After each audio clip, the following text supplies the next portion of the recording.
Hi everyone, it's Donna Hagigat, CEO of the Women's Fund of Western Massachusetts, back with another in our series, Power Women Hour.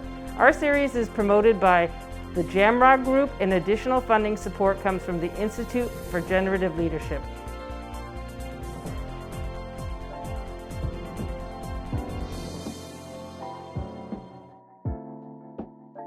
I am Whitney Dodds.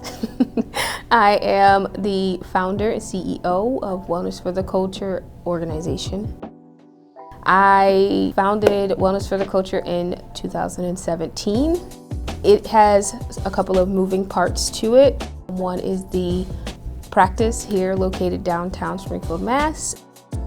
There is a One Day You'll Live scholarship. That is a scholarship based off of people who experience suicidal ideation and depression and kind of slack off in their work due to that. And then we support them ongoing throughout college to make sure they have access to mental health treatment, reliable and, represented, from the community that they come from. Sometimes it's hard to connect. And then a newer part is I am creating an association for mental health clinicians and counselors of color here in the community as well. Why I became a clinician was I experienced significant trauma as a child, and I didn't get the treatment that I believe I could have gotten, and I wanted to be the thing that I didn't have. I wanted to lead the charge for little girls who don't speak up, and I always say one of my favorite identities is being a female, a woman, because little girls get to see a boss, and I'm gonna give them it. Before I actually decided to give all the way into being a mental health clinician, I actually took a public policy class. I knew that I had a passion for social justice and rallying and grassroots. I have a very, very strong connection to grassroots. It didn't encompass the whole person. I needed the individualistic aspect of it as well. And then I got to college and I was like, wow, there's a thing called social justice counseling? Amazing. And that was it. And I took off running. I take my organization, my grassroots skills, and I'm very public. I talk about this thing. I'm very open with my own journey so that people understand there's things that we don't talk about, that we hide, that we curtain, that continues to perpetuate cycles of trauma in our community.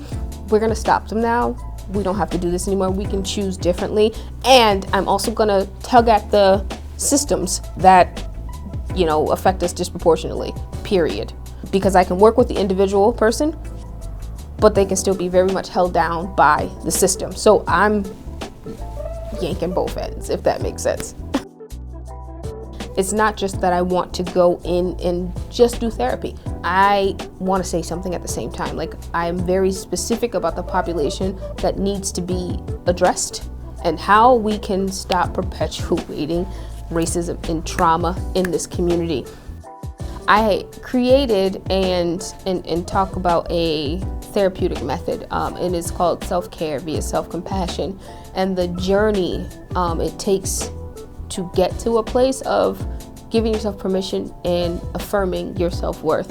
A lot of times, and what we hear often is self-care is radical self-care, do the self-care, do it. But a lot of times people can't do it because they don't know how to prioritize themselves, because they don't feel they're worth it.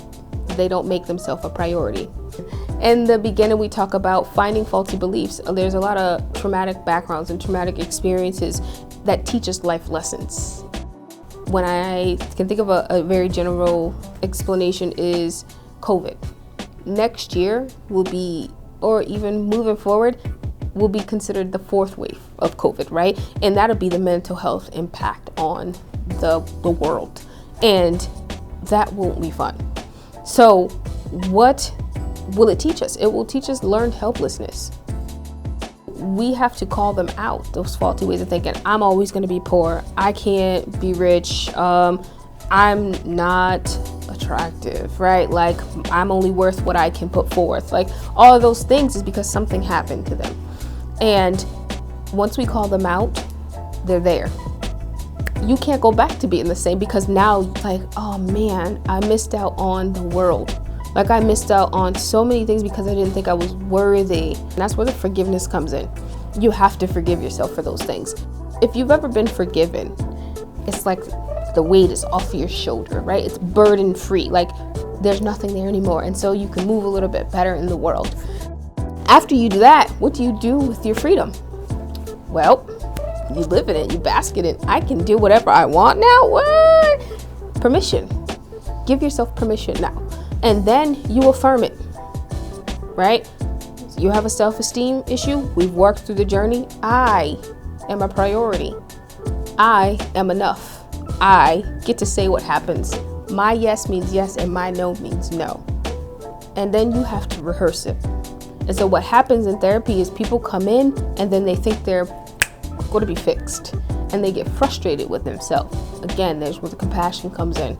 You have to be compassionate. It's about accepting exactly who you are for who you are and then thinking you're worthy enough still of the self-care action. So that's what I love to teach. That's what I love to speak about.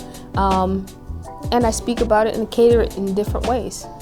I would love for the Black and brown community to practice self-care and self-compassion. That would make me the most happiest in the world. I am on Instagram, that is Wellness for the Culture. I am on Facebook at Wellness for the Culture again. And if you want to book me and you want to see any of my content, you can find that on wellnessfortheculture.com as well as LinkedIn. Again, Whitney Dodds on LinkedIn or Wellness for the Culture as well.